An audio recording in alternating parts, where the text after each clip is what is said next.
죽음에서 살려주신 절대신 하나님. 10번째 사연. 저기 나무 뒤에서 총구를 겨누어 죽기 3초 전에 놓인 이야기. 1967년 초 베트남 전투 작전 때 대대장의 지휘하에 우리 1대대 3중대는 차이산을 깊숙이 파고들어 사례 오산까지 일주일 동안 산악 수색 작전을 하게 되었다.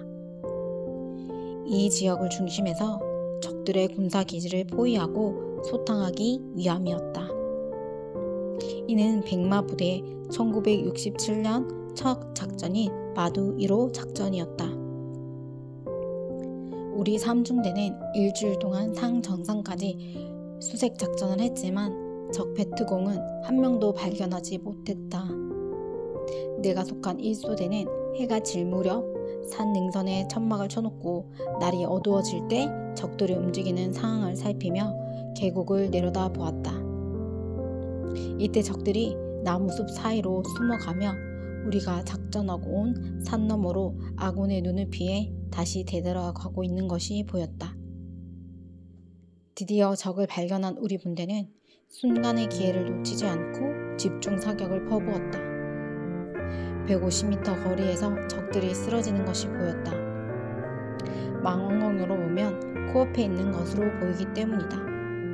이날 전투가 끝난 후 모든 분대원들은 일방적으로 적을 공격해서 아군 한 명도 다친 사람 없이 대전가를 세웠다고 너무 좋아했다.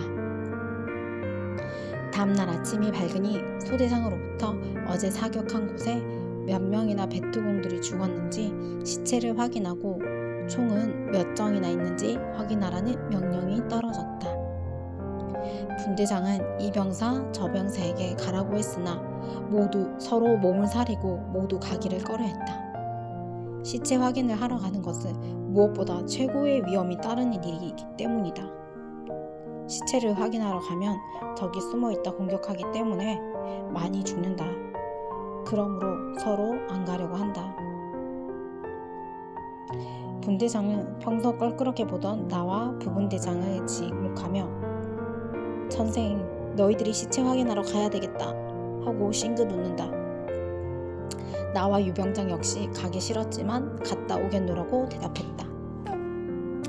유근태 병장과 나는 계곡으로 내려가기 전에 전날 사격한 지점을 먼저 위에서 자세히 내려다보며 위치가 어디쯤인지 살펴보았다. 위에서 쳐다보니 직선거리 150m쯤 되었다. 아름드리 큰 나무가 있고 옆에는 큰 바위들이 보였다. 멀리에서 이 목적지를 머리에 익힌 후 단독 공장에 무전기를 휴대하고 유 병장과 나는 내리막길 골짜기를 향해 조심성 있게 출발했다. 둘이 살금살금 기어 정글과 바위가 뒤엉킨 험한 곳을 5m쯤 걸어가면서 무슨 인기척이 나는지 확인하고 이상이 없으면 다시 걸어가다가 또 앞이 안전한지 확인하고 다시 걸어갔다. 이를 수십 번씩 반복하며 초긴장 속에서 목표 지점을 향해 내려갔다. 이렇게 1시간 가까이 땀으로 목욕을 하며 내려갔을 때 목적지까지 어느 정도 온 것 같았다. 화약 냄새가 풍기는 것을 보니 거의 온 것 같은 느낌이었다. 우리는 사방을 기웃거리며 적들의 시체가 있는지 찾아보았으나 아무런 흔적도 없었다. 위에서 볼 때는 큰 나무, 큰 바위 지역을 간단하게 찾을 것 같았는데 실제로는 정글을 우회하면서 오느라 200m나 더 왔기 때문에 막상 내려와 보니 지역 분별을 할 수가 없었다. 성질급한 유근태 병장은 자기가 앞에서 가며 찾아보겠으니 나에게 뒤따라오라고 말했다. 내가 앞에 가다가 이제부터는 유병장이 앞에 가게 되었다. 이후에 알고 보니 이때 하나님은 적이 앞에 숨어 있음을 보고 순서를 바꿔주신 것이었다. 유근태 병장은 총 자물쇠를 풀고 적이 나타나면 즉시 쏘려고 옆구리에 총을 대고 바위에 낀 미끄러운 이끼를 조심스럽게 밟으며 내 앞에서 긴장하면서 내 앞에서 걸어 올라갔다. 나도 긴장하고 사방을 살피며 자주 경계를 했다. 앞에 간 유병장이 먼저 가서 안전하다고 신호를 보내면 내가 올라가려고 앞만 쳐다보고 있었다. 유병장이 살금살금 경사진 곳을 올라갔다. 밥 위로 조금 올라가다가 뒤를 돌아보며 나에게 손짓했다. 이 금방 갔다고 하며 가던 앞쪽을 두리번거리고 쳐다보는 것이 보였다. 나 저 앉아있는데 화약 냄새가 수시로 많이 풍겼다. 그래서 여기가 확실하구나 하고 판단하고 긴장하고 있었다. 나와 유병장의 거리는 6m쯤 떨어져 있었다. 유병장은 앞에 가로막힌 2m도 넘는 높은 바위를 원숭이처럼 살살 기어 올라갔고 나는 밑에서 사주 경계를 하며 쳐다보고 있었다. 그런데 유병장이 바위 위에 올라간 지 한참 지났는데도 아무런 신호가 없기에 안전한가 보다 하고 나는 일어나서 2m나 넘는 높은 바위 턱을 밟으며 기어 올라갔다. 다행히 발을 디딜 만한 턱이 있었다. 한 손에는 옆구리 총을 끼고 다른 한 손으로는 바위를 잡고 올라갔다. 그런데 이게 웬일인가? 유병장은 바위에 엎드려 있었다. 앞으로 꼬꾸라진 자세로 총과 철목까지 바위에 떨어뜨린 채 엎드려 있었다. 나는 당황하며 옆구리에 총 자세로 일어서서 무슨 일인지 사방을 둘러보며 살폈다. 3m 앞에 한 아름 반이나 되는 큰 나무가 서 있는데 자세히 보니 그 나무 옆으로 적의 얼굴 반쪽이 보이며 총을 내게 겨누고 있는 것이었다. 그때 그의 눈과 내 눈이 마주쳤다. 그 눈에는 살기가 서려 있었고 나를 쏘기 위해 매서운 눈으로 총을 겨누고 있었다. 그 순간 나는 온몸이 굳으며 앞이 캄캄해지고 현기증이 났다. 눈도 흐려지고 정신도 흐려졌다. 다시 눈을 크게 뜨고 쳐다보니 총구를 내게 겨누고 있는 자는 적이 틀림없었다. 나는 한 손에 총을 들고 있긴 했지만 총을 어깨로 올릴 힘도 없고 조준할 정신도 없었다. 적은 큰 나무 뒤에 숨어 있었기 때문에 한쪽 얼굴과 한쪽 무릎만 보였다. 나보다 앞에 갔던 유병장은 이 적을 보고 정신을 잃고 쓰러진 것이 분명했다. 나도 그 순간 정신이 오락가락했다. 쓰러질 것만 같았다. 내 앞에 적은 내가 정신 못 차리고 장승처럼 멍하니 서 있는 것을 보고 뭔가 얼굴을 옆으로 더 내보이며 정확히 내게 총을 쏘려고 내가 있는 쪽으로 총구를 더 들이대며 조준하고 있었다. 그는 우리가 전날 해질 무렵 총을 마구 쐈던 사람인 줄 알고 보복하기 위해 나무 뒤에 숨어서 죽음을 피해 계획적으로 기다리고 있었던 것이다. 이 순간 적의 총을 빵 하고 쏘는 듯했다. 이때 나는 소리도 지르지 못하고 이 바위에서 죽는구나. 이 바위에서 죽기 위해 22년 동안이나 몸부림을 치면서 인생의 갖은 고통을 당하면서 살아왔구나. 인생이 험하다. 전쟁터의 목숨은 일순간이로구나. 이런 날이 올 줄이야 하고 생각했다.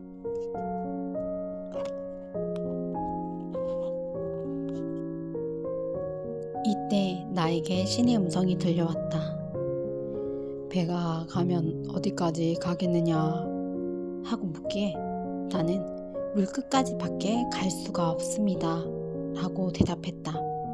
이어서 절길을 떠난 열차가 어디까지 가겠느냐 라는 영음이 또 들려와서 레일 끝까지 밖에 갈 수 없습니다 했다.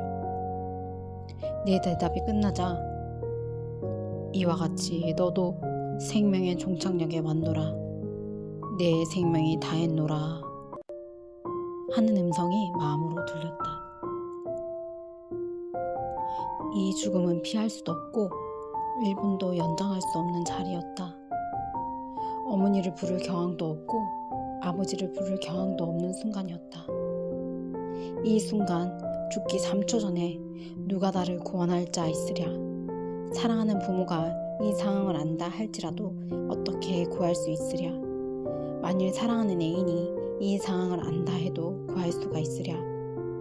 한나라의 왕이 이 상황을 안다고 살려줄 수가 있으랴. 또 위에 있는 전우들이 쳐다보면 나와 유병장도 보이고 적도 보이는 거리에 있었지만 애간창 타는 이 심정을 알고 당장 내려와 살려줄 수 있으랴. 아, 세상에 믿을 사람이 누가 있으랴 하고 생각했다. 그래서 하나님과 예수님을 부르며 전지전능하시고 무소부지 하신 자 외에는 나를 구할 자가 없습니다. 나 좀 살려주세요 라고 했다.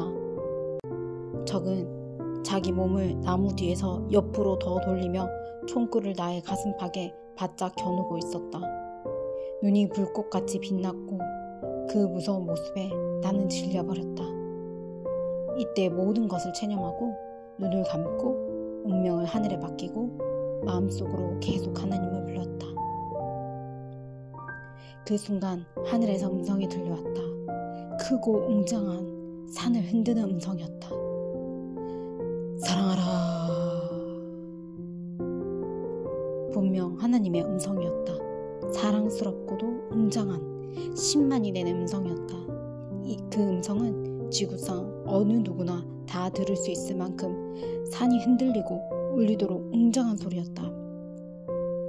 또 그 음성은 세상 그 어느 곳에서도 들어보지 못했던 음성이었고 인간으로서는 흉내도 낼 수 없는 음성이었다. 나는 그 음성을 듣고 즉시 굳은 입이 풀렸다. 마음속으로 이렇게 대답을 했다. 내가 적을 사랑하러 가면 죽는데요? 내가 조금만 움직여도 적은 더 빨리 쏠 것만 같았다. 내가 총을 들고 있었는데도 총이 있는지 없는지 의식을 잃어 잘 보이지도 않았다. 나는 머뭇거리며 혼이 나간 채 멍하니 서 있기만 했다. 두 번째 음성이 급하게 들렸다. 사랑하라. 하나님, 저한테 가면 죽는데요? 하고 또 말했더니 그 후로는 아무 소리도 들리지 않았다. 적이 금방이라도 총을 쏠 것 같은 예감이 들었다.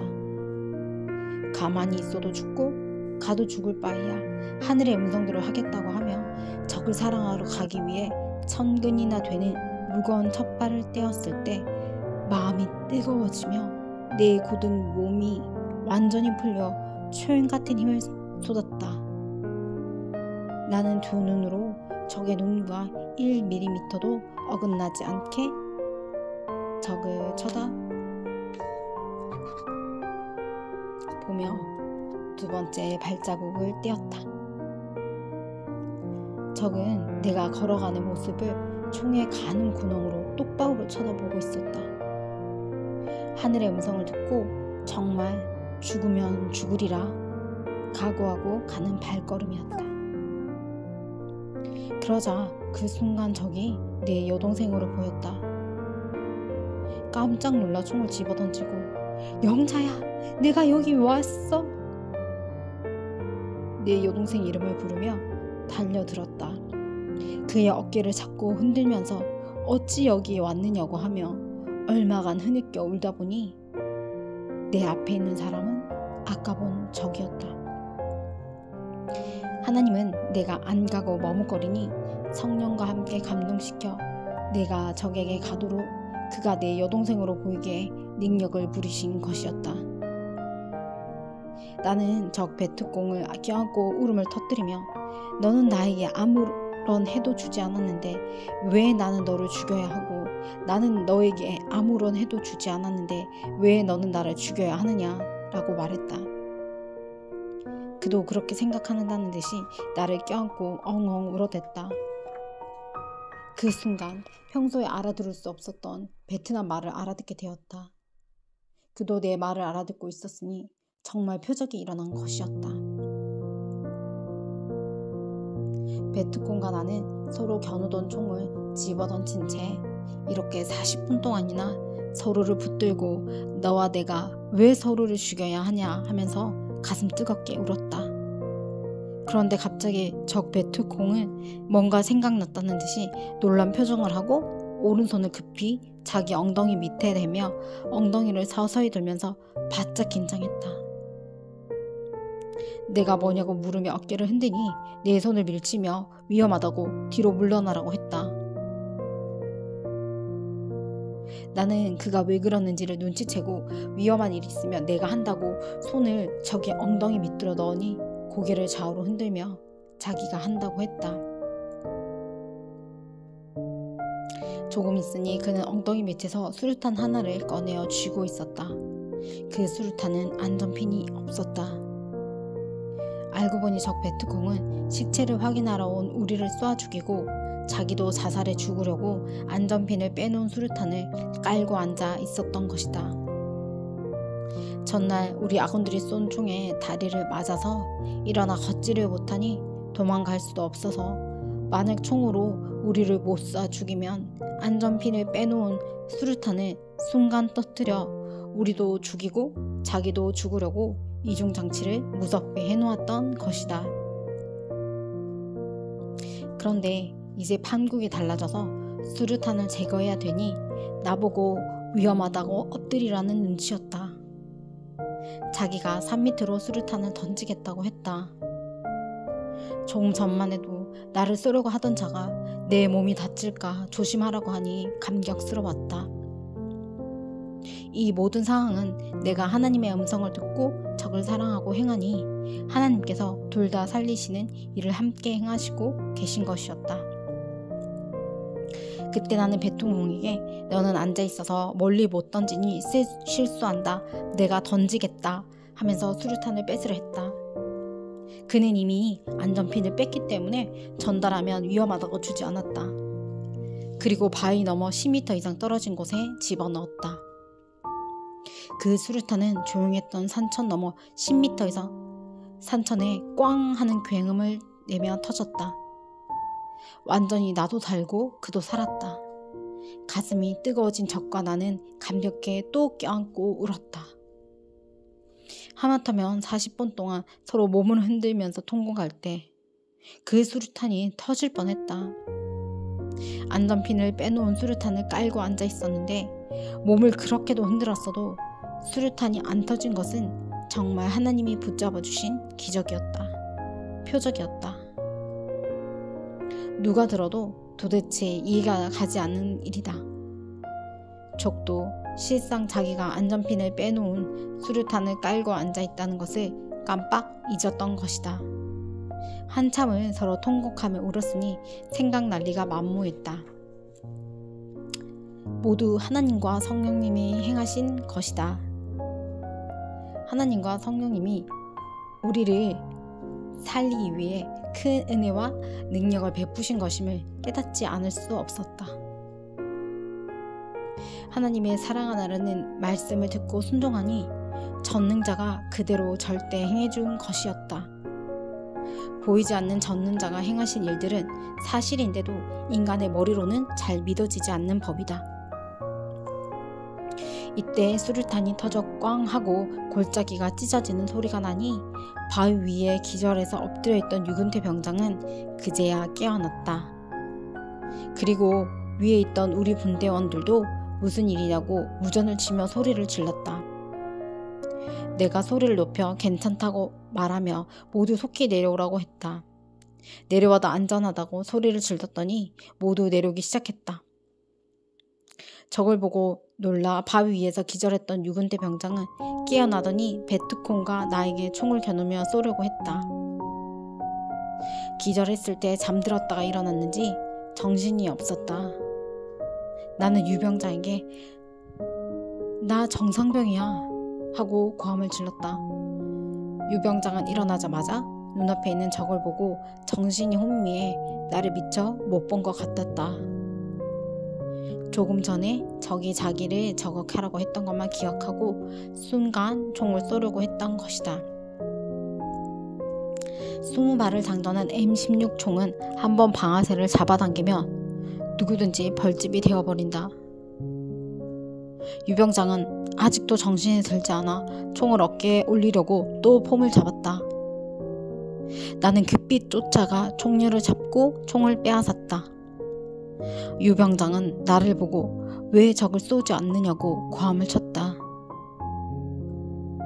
나는 그의 멱살을 잡고 나까지 쏴 죽이려고 하느냐고 화를 내며 정신 차리라고 멱살을 잡고 몇 번 흔들었다. 정말 정신이 없어 모두 적으로만 보고 있었다. 한참 말을 하니 그제야 정신이 나서 얼굴에 화색이 돌았다. 하마터면 유군태 병장에게서도 총을 맞아 큰일 날 뻔했다. 그 후 내가 하나씩 설명해 주었더니 유병장은 놀라며 하나님이 우리를 살렸다고 감격해 울었다. 그리고 적을 잘 데려가서 살려주자고 하였다. 이날은 죽음이 나를 삼키는 날이었다. 적의 총에 맞아 죽을 고비 1번, 수류탄이 터져서 죽을 고비 2번, 정신 못 차린 유병장의 총에 맞아 죽을 고비 3번, 이렇게 한자리에서 3번이나 죽음이 닥쳤다. 이 죽음은 피해갈 수가 없었다. 꼭 죽을 것인데 살아난 일이었다. 전지전능으로 생명을 주관하시는 하나님만이 살리실 수 있다. 그 하나님이 나를 살리셨다. 성령은 나를 불같이 감동시키셨다. 적을 사랑하라는 말씀을 하시고 말씀에 순종하게 하여 나를 살리신 것이다. 이 글을 쓰면서 생각할 때 죽음이 나를 피해 갈 수도 없고 내가 죽음을 피해 갈 수도 없었다. 오직 전지전능하신 하나님과 성령님께서 모두 살려주셨다. 나를 이 시대에 쓰시고자 살려주신 것이라. 고 양심에 하나님의 영음이 들려온다. 이때 하나님과 성령님은 나도 총을 못 쏘게 감동과 감화를 주셨고 적도 나에게 총을 못 쏘게 역사하셨다. 그랬으니 그 베트공이 나에게 총을 쏘지 않은 것이다. 하나님과 성령님께서 적과 나 모두에게 능력과 권세로 역사하신 순간이었다. 그리하여 둘 다 살았다. 이런 일을 실제로 자신들이 당했다고 생각해 보아라. 전지전능하신 존재자만이 살릴 수가 있는 것이다. 사랑하면 이같이 산다. 전지전능하신 하나님의 음성 사랑하는 그 말이 죽음에서 사는 길이었다. 그 말대로 하니 살게 된 것이다. 하나님이 행하신 이 기적의 역사는 나뿐만 아니라 온 인류가 깨닫고 생명을 사랑하며 살라는 하나님의 말씀대로 살아야 되겠다. 인생을 살아가는 데 있어 이와 같이 서로 사랑해야 죽지 않고 산다는 것이다. 전쟁터에서뿐만 아니라 생활의 터전, 삶의 세계에서도 그러하다 함이다.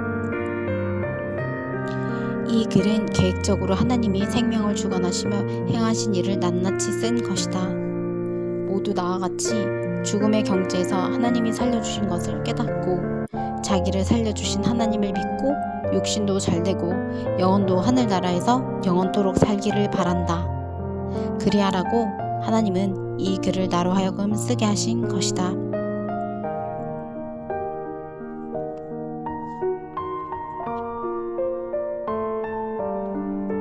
일단 우리는 적 백두공을 부축하여 지영이보다 반반한 자리로 옮겼다. 나와 유병장과 백두공은 마주 둘러앉았다. 이제는 총도 집어던지고 몸에 지니고 있었던 탄티도 끌려 집어던지고 평화롭게 둘러앉았다. 백두공의 손이 목으로 가더니만 무언가를 꺼냈다. 햇빛에 반짝거리는 그 목걸이였다. 목걸이 끝에 대롱거리는 것을 보니 십자가였다. 나는 머리에 찡한 충격을 받으며 가슴이 뭉클했다. 십자가 목걸이를 하고 다니면 기독교인이 아닌가? 나도 기독교인인데 크리스천? 하고 물으니 그렇다고 고개를 끄덕였다. 나도 크리스천이라고 하면서 주머니 속에 있던 작은 성경책을 꺼내 보이며 바이블 했다. 그는 놀라고 반가워하면서 내 손을 잡았다. 그의 목걸이를 보니 우리가 보통 사용하는 십자가보다 3배나 컸다. 십자가가 큰 경우는 대개 카톨릭이다. 종교가 카톨릭이 맞느냐고 물어보니 맞다고 했다. 카톨릭이나 개신교나 같은 신앙의 한 형제들이다. 이렇게 나는 적도 나같이 같은 신앙의 혈통임을 확인하고 다시 그를 껴안고 뜨거운 눈물을 흘렸다. 그도 마찬가지였다. 흔히 베트공들은 한 발씩 나가는 총열이 긴 장총을 소지하고 다니는데 이 베트공은 연발로 쏠 수 있는 공격용 총을 가지고 있었다. 나는 그에게 사랑하라는 하나님의 큰 음성을 듣고 쫓아간 것이라고 말했으니 자기도 그 순간 사랑하라는 음성을 듣고 감동을 받았다고 말했다. 이 적 베트공도 하나님을 믿는 신앙인으로서 동일하게 그 음성을 들었음을 확인하게 되었다. 평소 같으면 이처럼 어려운 말은 알아들을 수가 없었다. 그러나 이날은 서로 말이 막히지 않고 다 통했다. 그런 가운데 서로 눈물을 한없이 흘리면서 울었다. 하나님이 함께 하시고 성령님이 감동으로 행하신 자리였다. 결국 지구촌은 하나님 믿으나 안 믿으나 알고 보면 하나님 안에 한 형제들이다. 그래서 아까 베트공은 내 여동생으로 보여준 것임을 깨닫게 되었다. 실상 형제들끼리 싸우고 전쟁하고 죽이고 있는 것이었다. 왜 우리는 이렇게 싸워야 하나? 왜 죽어야 하나?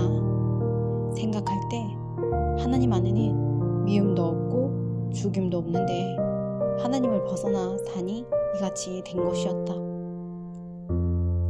그래서 예수님께서 원수를 사랑하라, 마음과 뜻과 목숨을 다해서 하나님을 사랑하고 형제를 사랑하라 하고 말씀하신 것임을 더욱 깨닫게 되었다.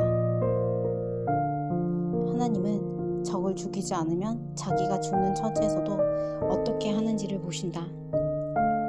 그 적을 형제로 대하면 하나님도 형제같이 대해주시고 사랑하는 애인으로 대하면 하나님도 애인같이 대해주시며 기적을 일으켜주신다. 사랑만이 죽음을 피하게 했고 하나님의 말씀을 순종할 때 죽음을 피하게 하셨다. 전능하신 하나님의 음성이 곧 생명의 말씀이었다.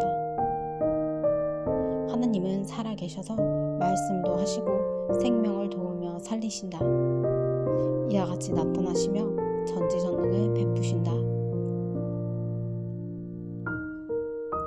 위에 있던 분대원들이 내려왔을 때 우리가 자초지정을 말해서 모든 상황을 알게 되었다. 적들이 주위에 7, 8명 죽어있는 것을 확인하고 생포한 적만 없고서 산기슭으로 내려왔다. 적의 생명까지 사랑하니 하나님이 죽음에서 살려주신 날이었다.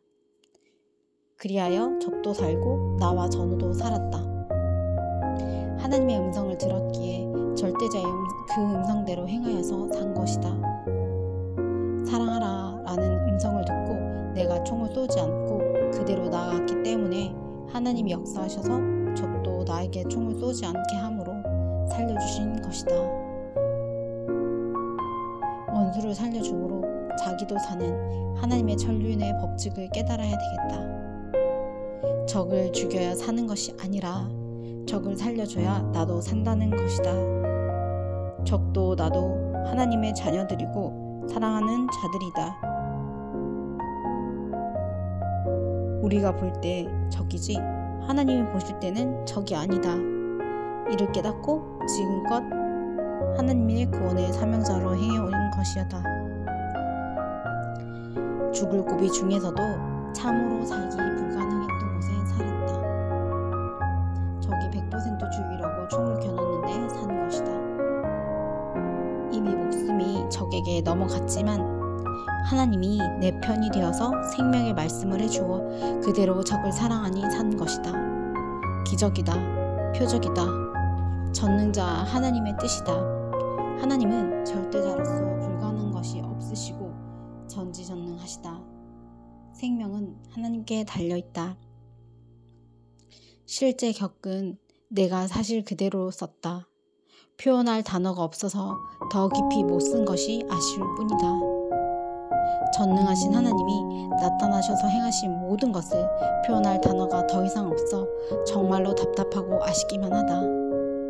이 글을 쓰면서 하나님께 말하기를 하나님이 행하신 이 사실을 50년 동안 간증해 오면서 전했습니다. 하니 하나님은 내가 너를 살려준 보람이 있다 하셨다. 그리고 이 책을 써서 1000년 동안 후손들에게 보게 하겠으니 그때 오래전 일들이 다 기억나게 해주세요 하고 말하니 그러자 하고 말씀하셨다. 이 책을 쓸 때에도 하나님은 내 앞에 서 계시며 내가 했노라 내가 너를 살렸노라 하셨다. 하나님의 그 모습은 얼굴이 해같이 빛나 똑바로 볼 수가 없었다. 빛나는 옷이 땅에 끌리는데 강체가 나고 있었다. 아멘.